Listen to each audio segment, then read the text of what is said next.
Back in 1974, Nolan Ryan entered the Guinness Book of World Records for throwing the fastest pitch ever recorded at 100.9 miles per hour.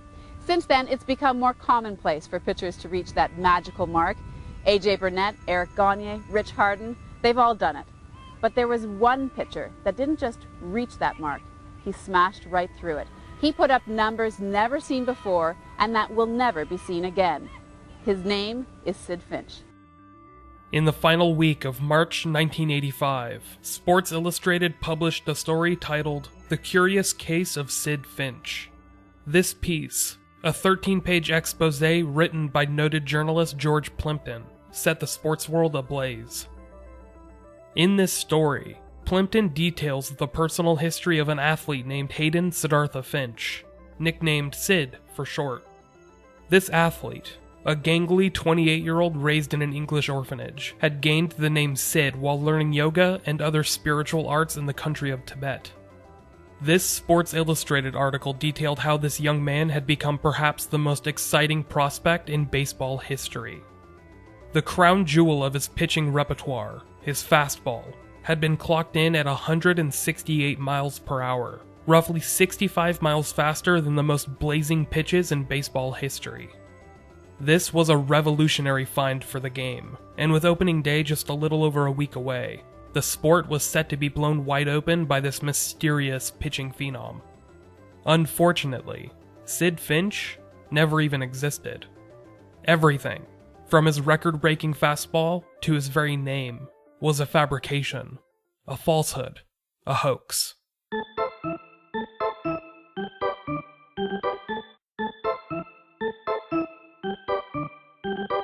To understand the origins of this hoax, we have to first learn about the man who started it.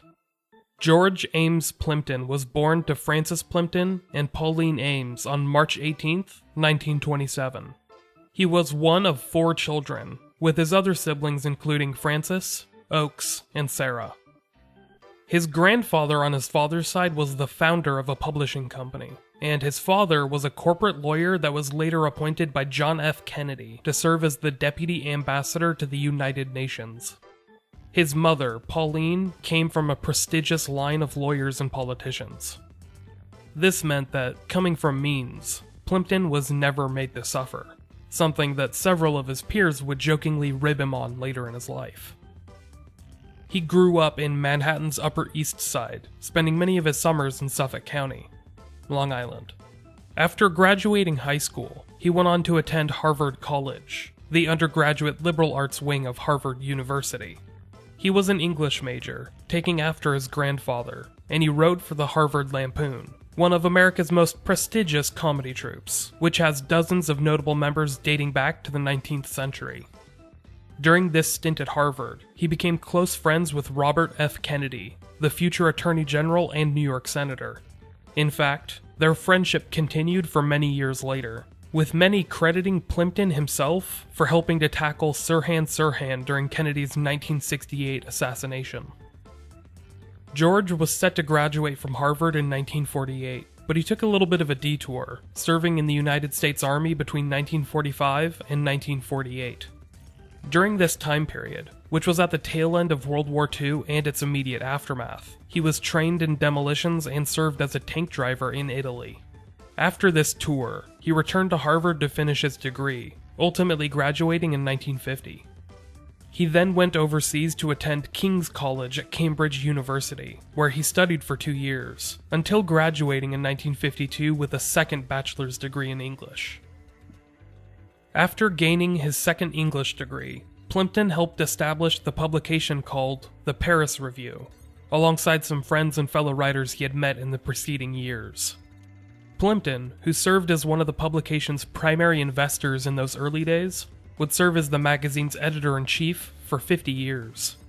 The Paris Review, which was well respected and widely hailed in the literary world, was never a smashing success, but it endured partially because of Plimpton's dedication and his hard work in keeping it afloat all of those decades.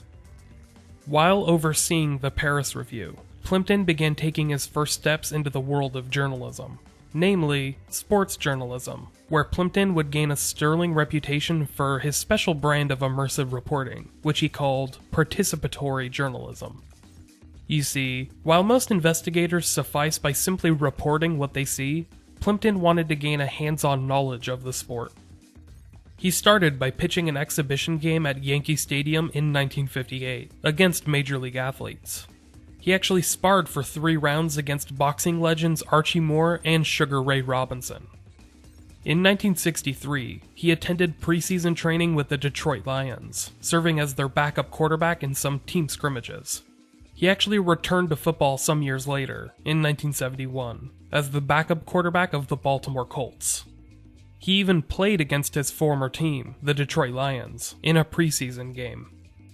He would go on to play in a hockey preseason game, as the backup goalie for the Boston Bruins, and he attempted to play not only professional golf alongside Jack Nicklaus and Arnold Palmer, but attempted to become a top-level bridge player. He is even rumored to have attempted a brief stint as a high-wire circus performer. Throughout all of this, George Plimpton became one of the most well-respected journalists in sports media. His special brand of participatory journalism, aided by his quick wit and his sardonic sense of humor, made him one of the most highly sought-after journalists in America. Even if you're not a fan of sports, you likely know who George Plimpton is. The man led one of the most prolific lives I've ever had the honor of researching. He attempted a career as a stand-up comedian in the 1970s as part of a journalistic assignment, but this embedded him among many of the comedians and comedic actors who would go on to create not only Saturday Night Live, but the conglomerate known as National Lampoon. He appeared in the popular film Good Will Hunting, in a brief role as a psychologist. You remember? This guy. There are no more shenanigans, no more tomfoolery, no more ballyhoo. He also appeared as a talking head in Ken Burns' wonderful docuseries Baseball, and was featured in a recurring role in the popular program ER as Dr. Carter's grandfather. In fact, he was featured in a number of popular television, documentary, and film projects, having established himself as a giant in the industry. In addition to those, along with his lengthy journalistic career, he also wrote a number of books, fictional and non-fiction. His career almost sounds fake just because of how prolific he was. He passed away on September 25th, 2003, at the age of 76. He was remembered by the hundreds and thousands of lives he had touched, often quoted as being not only the smartest man in the room, but, more often than not, the funniest. However, despite all of this, a career that transcends labels, a sterling reputation held intact by a lifetime of achievement, all of it, Plimpton is most widely remembered for a hoax he helped create in the first half of 1985. It was all a gag, which was originally intended to be a one-note punchline, which continued to grow and grow in just a matter of days.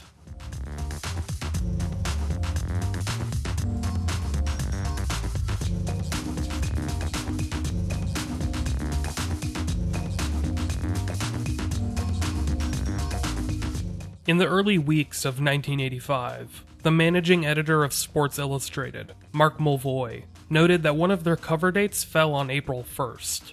Having George Plimpton on staff, he tasked the man to honor the date with an article consisting of April Fool's jokes in sports.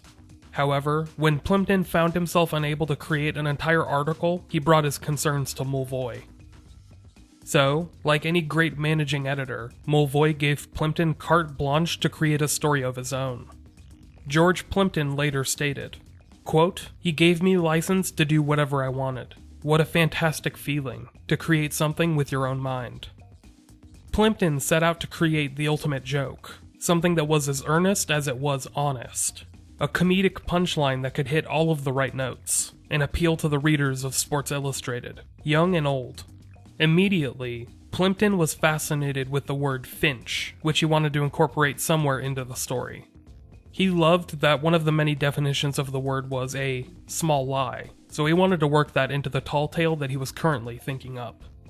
With the beginning of baseball season imminent, just weeks away, Plimpton settled upon using that as the sport for the basis of this hoax.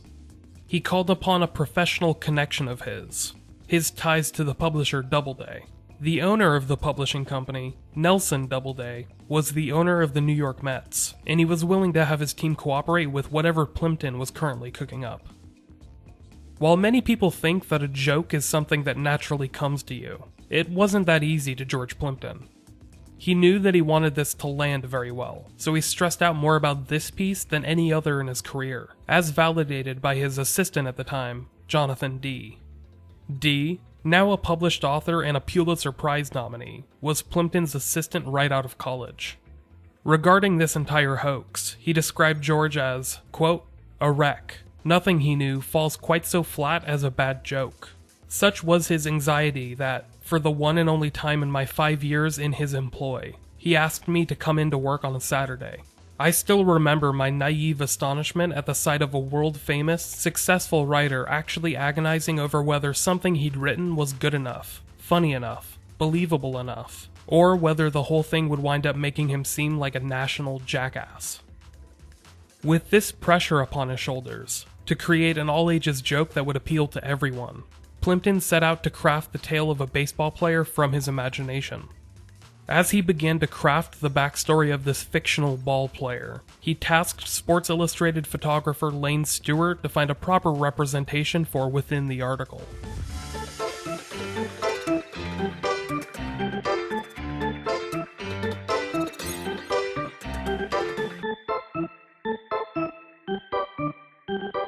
Joe Burton was a regular guy, a tall, lanky, slightly goofy-looking dude from suburban Illinois. He was in his early 30s, and he was an art teacher from a junior high school in the town of Oak Park, roughly 20 miles west of Chicago. He is noted for being a great artist, as well as, surprisingly, one of the most noteworthy experts of Lawrence of Arabia. He also happened to be a friend of photographer Lane Stewart, who was looking for someone to match the description given to him by George Plimpton. Lane Stewart told his friend, quote, Joe, the Mets have this pitcher down in Florida I have to go shoot. He plays the French horn, his only possessions are a rug and a food bowl, and he pitches in one work boot, and he's got this 168-mile-an-hour fastball. There's only one catch. You're going to be him. Joe Burton was not expecting that. Described as all arms and legs, with feet and ears a few sizes too big for his body, Burton fit the mental image of both photographer Lane Stewart and George Plimpton. Stewart and Burton took a great number of photos, all of which helped bring the mythical being from the mind of George Plimpton to life. Joe Burton, who became the physical embodiment of this fictitious Sidd Finch, took photos out in the snowbanks of Chicago, wearing one hiking boot and in the middle of an awkward, gangly pitching rotation.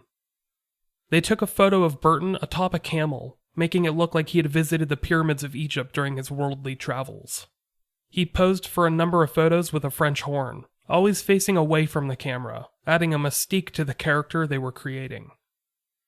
In addition to pictures of Joe Burton, Sports Illustrated photographer Lane Stewart also took a number of pictures of the New York Mets themselves. Mel Stottlemyre, the Mets pitching coach, is spotted in one photo showing the gangly Burton some new pitching grips. Ron Reynolds, the backup catcher for the team, pretended to be holding his glove hand in pain after a bullpen session with the fake Sidd Finch. In another photo, future Hall of Famer Lenny Dykstra poses with outfielder John Christensen and backup infielder Dave Cochran, pretending to be scared of his otherworldly pitches. Myra Gelband, the editor of Sports Illustrated at the time, was quoted as saying, "We kept it very secret. Secrecy wasn't really the worry, though. The thing was, could we get people to believe it? We never expected it to go over the way it did. With every detail, we thought, here's the clue that gives it away." This secrecy aspect of the story actually made its way into George Plimpton's article, which was set to publish the final week of March. As the team of Sports Illustrated prepared for the world to read the joke that they had been preparing, they had no idea it would go over the way it did.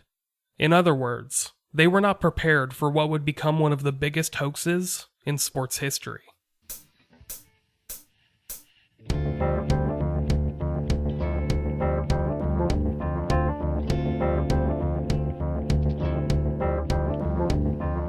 In the week before April 1st, 1985, advanced copies of Sports Illustrated began to hit the newsstand. The cover, which bore the best NCAA basketball players of that season, Patrick Ewing, Chris Mullen, and Dwayne McClain, gave the reader no expectation of the article waiting for them inside. Set near the back of the issue, the 13-page story titled The Curious Case of Sidd Finch exposed this hoax to the entire world. The subtitle of the article read, "He's a pitcher, part yogi, and part recluse. Impressively, liberated from our opulent lifestyle, Sidd's deciding about yoga and his future in baseball." In case you didn't catch it, even the subtitle was a joke. If you take the first letters from each of those words, you end up with a pretty impressive acronym: Happy April Fool's Day, a fib. The life story of this fictitious Hayden Sidd Finch reads like a novel, but with enough detail to truly make you question whether it's real or not. Orphaned at a young age, Hayden was raised in an English orphanage in the city of Leicester. He was then adopted by a noted archaeologist, Francis White Finch, taking on his foster father's surnames.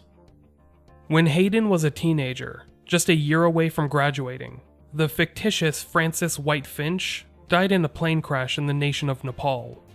After graduating, Hayden Finch, having dropped the surname White from his name, moved to Nepal and lived for a year close to the crash site where his foster father had passed away. This fictional young man spent a good amount of time abroad before moving to the United States to attend Harvard University. His roommate, another fabrication named Henry W. Peterson, recalled Finch as being a bright but weird young man.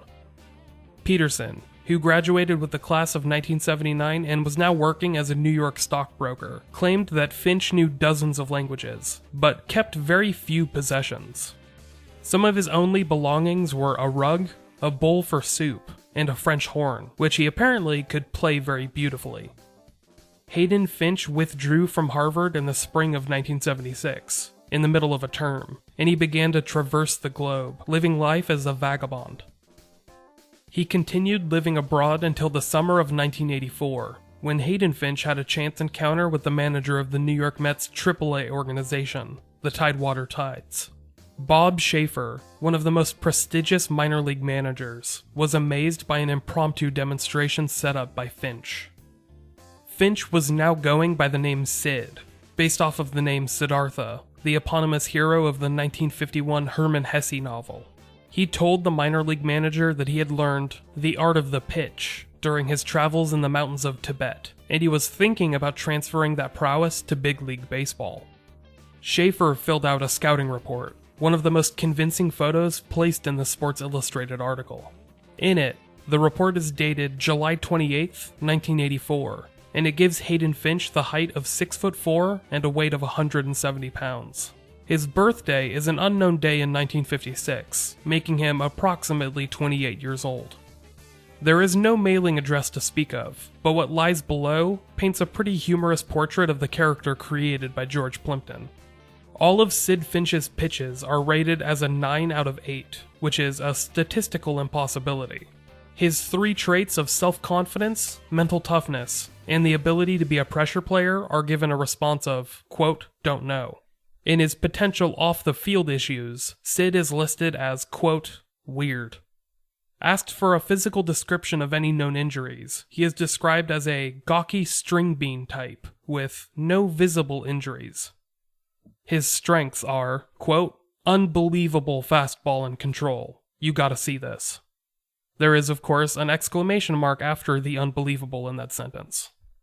Under weaknesses, they just have listed, quote, never played, and then in parentheses, no joke. The scouting report, signed by Schaefer, finishes off with an overall summation of this prospect. Quote, could be the phenom of all time. Call me. Very hard to figure. Normally, an article like this could fall flat, but the attention to detail that the Sports Illustrated team dedicated is really impressive. The article continues on into spring training. Apparently, Sidd Finch was hard to convince to play professional baseball. He was floating the possibility of playing professionally, but he didn't want to get anyone's hopes up. This is why he apparently demanded total secrecy in his spring training outings with the Mets, and he asked for a canvas enclosure to be built for him to practice in privacy. According to the article, a few batters were brought in to face him during spring training, but they all balked when given the chance to try and tee off against him. You see, the team had allegedly brought in a top-of-the-line JUGS Supergun 2 speedometer to register his pitches. They were blown away when the speed registered at 168 miles per hour, which was 65 miles faster than the previous record. His pitching style, aided by the photographs of the awkward Joe Burton, was described as being reminiscent of Goofy's pitching in a Disney cartoon. Another witness described it as a, quote, wind-up like a pretzel gone loony. Pitching coach Mel Stoudemire described it as harnessing the momentous throwing style of cricket, which allowed him to reach velocities never before seen. Outside of his secretive spring training pitching sessions, Sidd Finch is described as a relatively awkward, quiet guy who kept to himself. Instead of lodging with the team at a coastal Florida resort, he had decided to enter a boarding house, presided over by an elderly landlady. She described him as a quiet tenant, who played the French horn beautifully but discreetly. He was never too loud, never wanting to disturb the peace or overstay his welcome. She described him as taking many walks on the beach, oftentimes taking his French horn with him to play along with the sound of the ocean. A well-renowned musician, the artistic director of the New York Philharmonica, described his playing as being at a professional level. Comparing him to the all-time greats, this director stated that he would be welcome in the Philharmonica at any time. Sidd Finch was only ever quoted in Far East idioms and Sanskrit sayings, which aided his monk-like aura. He was described as being an aspiring monk who wanted to find peace in life above everything else. He was constantly worried that his pitches would be detrimental to Major League Baseball, not only because of how terrifying it would be to competitors, but because a missed pitch could result in some serious injury. He often wore his jersey untucked, with his cap facing backwards and with one hiking boot on. This was another secret to his success, according to the article. The single hiking boot allowed him to get the right amount of elevation and momentum into his pitching rotation. Because he had not officially signed a major league contract, the mysterious Sidd Finch was set to either break every record in pitching history, or to abscond to join a band troupe as a breakout musician. If only he was real. In the final week of March 1985, right before April 1st, the story began to break among the sports media. Mets fans were overjoyed to hear that their team, which had been on the uptick in recent years, had managed to grab another rookie phenom to bolster their ranks. One of the all-time great pitchers, Dwight Gooden, had just debuted the year before, and with another potential ace right up their sleeves, they looked poised to become a perennial powerhouse. Many began flooding Sports Illustrated and the New York Mets with calls and letters. To his credit, Mets PR spokesman Jay Horwitz played along with the gag. When beat writers that covered the Mets called into him, livid that Sports Illustrated had somehow scooped them for this story, Horwitz responded by telling them that Plimpton was simply a better reporter. Many of them weren't too keen on that response, but became much more amicable a few weeks later. At the time, they were legitimately worried that they would be fired for missing perhaps the biggest game changer in baseball history. Ramifications were felt throughout the league. Two Major League general managers, who have gone unnamed in the years since, reportedly contacted the MLB commissioner Peter Ueberroth, worried about the safety of their players. A reporter for the local St. Petersburg Times, where the Mets were practicing during spring training, was sent to track down this mysterious pitching phenom. Pitching coach Mel Stoudemire, who was also playing along with the joke, greeted this reporter at 8 o'clock in the morning. When he was asked where Sidd Finch was, he told the reporter that Finch had been in to throw at 5 o'clock that morning, and he had just missed him. A local radio talk show host claimed to have seen Finch pitch, a claim made no less impressive with the understanding that he was a fictional ball player. The Mets organization continued to play along with the joke for the next few days, giving Sidd Finch an actual jersey, lucky number 21, and a locker between star players George Foster and Darryl Strawberry. True to his character, Finch had no belongings or uniforms inside the locker. After all, he had done away with material possessions long ago. The Mets continued with the joke over the next few days, until it came time for Finch to announce his intentions. Whether he was going to continue on with baseball, or he was going to retire to the mountains of Tibet with his French horn. Of course, when his decision came, it was on April 1st. On April 1st, a Monday, the New York Mets allowed Sidd Finch to hold a press conference. Joe Burton, pretending to be the pitcher one more time, spoke at a podium to a mass of Mets fans, who waited on bated breath to hear the future of this promising prospect. Unfortunately, he was there to announce his retirement. Quote, "The perfect pitch, once a thing of harmony, is now an instrument of chaos and cruelty." Finch claimed that he had lost accuracy on his fastball. Being a man of religious and spiritual belief, of course, he could not risk that fastball causing any harm or violence to anyone. After announcing his intention to leave baseball behind forever, he stepped down from the podium and began walking toward the foul line. Quote, "People started handing me baseballs to sign, and the first ball had Dwight Gooden and Gary Carter on it. I just looked up and said, 'You don't want me to sign this.' They said, 'No, Sid, sign it, please.' So I put Sidd Finch on it, and kept walking down the line, signing autographs." Other Mets players kept insisting on Joe Burton to sign memorabilia, allowing him to sign dozens upon dozens of baseballs as he prepared to put the character of Sidd Finch to rest. Many of the fans were not yet aware that the entire thing was a hoax. Many still believed him to be the fictional Finch, a pitching phenom so ridiculous that his pitches went faster than your average race car. A week later, in their April 8th issue, Sports Illustrated published a small article officially announcing the retirement of Hayden Sidd Finch. At that point, the original 13-page article had become one of their most popular stories ever, resulting in thousands of phone calls and letters. When they announced that the entire thing had been a hoax in their April 15th edition, the same issue that had New York Mets starting pitcher Dwight "Doc" Gooden on the cover, many subscribers actually became furious. They had bought into the story of the fictional pitcher, hook, line, and sinker. Several called into Sports Illustrated phone lines to inform them that they were canceling their subscriptions, and they would not be supporting the publication anymore. For George Plimpton, the writer who had manufactured this April Fool's gag, this was validation that his sleepless nights, his stress levels, and his countless hours spent in trying to craft the perfect joke had been worth it all. He had created a joke so great, so immersive, that dozens of readers were now infuriated that the rug had been pulled out from underneath them. They were disappointed that the manufactured reality he had created, the story of a pitcher whose life story and physical abilities reached impossible highs, wasn't real.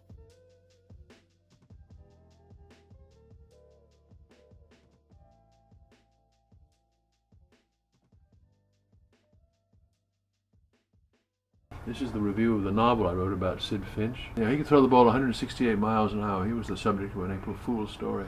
Well, they got 2,500 letters in response after that. Some people were very angry about Sports Illustrated doing things like that. His name is Joe Begner. He was a school teacher from Chicago, a friend of the photographer. He was wonderful. He had a great foot with a claw-like toes. He was just exactly what I had in my mind when I wrote about him. It was amazing because he's a great spindly fella with his long leg. And when I saw the pictures at Sports Illustrated, I suddenly realized that by some absolute stroke of luck, this alchemy, that he was exactly the person I had in my mind's eye. One famous one was of pitching in the dunes, knocking down these tin cans. George Plimpton would go on to release a novel about the fictional Sidd Finch in 1987. The book shared the same name as the Sports Illustrated article, The Curious Case of Sidd Finch, and it could still be found today. Despite George Plimpton passing away in 2003 of a heart attack, the legacy of the fictional pitcher lives on. Not only in Joe Burton, the man who embodied Finch in photographs, but in the sports media. It became the embodiment of the perfect April Fool's gag, a benchmark that has yet to be eclipsed. Decades later, ESPN would release a short film about the incident as part of their 30 for 30 Shorts docuseries. Lane Stewart, the photographer behind the convincing photos from within the article, stated, quote, "It's interesting seeing who believed that story and who didn't, who fell for it and who didn't. I had a real theory at the time. The people that really did believe it were the professional readers. The people who didn't believe it were the kids, because they read the whole thing. If you read the whole thing, you didn't believe it.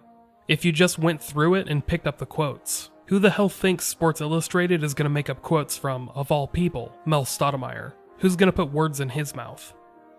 In August of 2015, the Brooklyn Cyclones, a part of the New York Mets minor league organization, held a Sidd Finch bobblehead night. They were commemorating the 30th anniversary of the stunt, and despite George Plimpton passing away over a decade beforehand, they allowed his son, Taylor, to throw out the first pitch.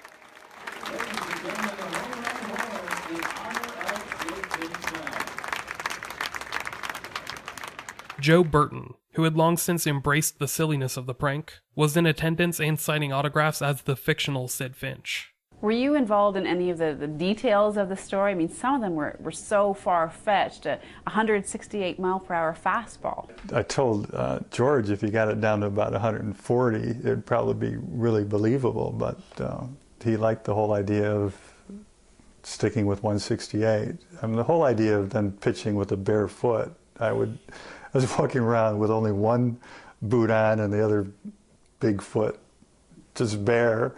That certainly caused a response. It seemed to have taken almost a day or two for word to get out that this was just a big April Fool's joke. It wasn't in the years of that sort of internet craze where it just would have, that whole surprise, the story would have probably been dismissed almost instantly.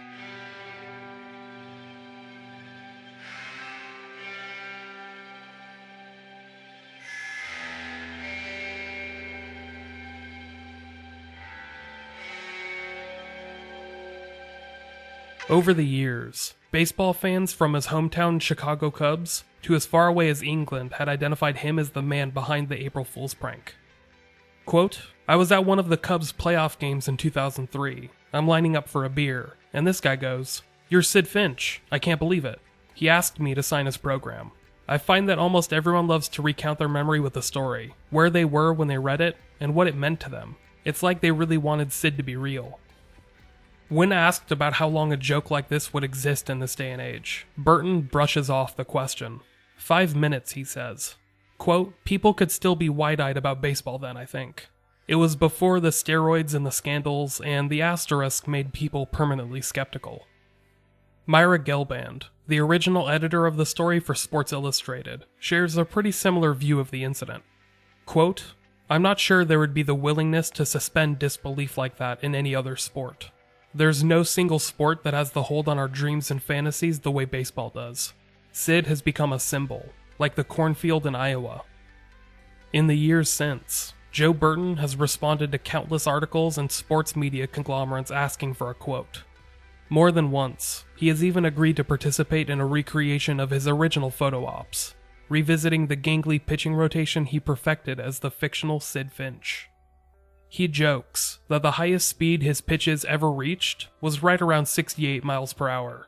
When he tried again just a few years ago, at the ripe age of 57, he fully embraced the joke, yanking off a shoe and pitching barefoot so that he could try and match his record high.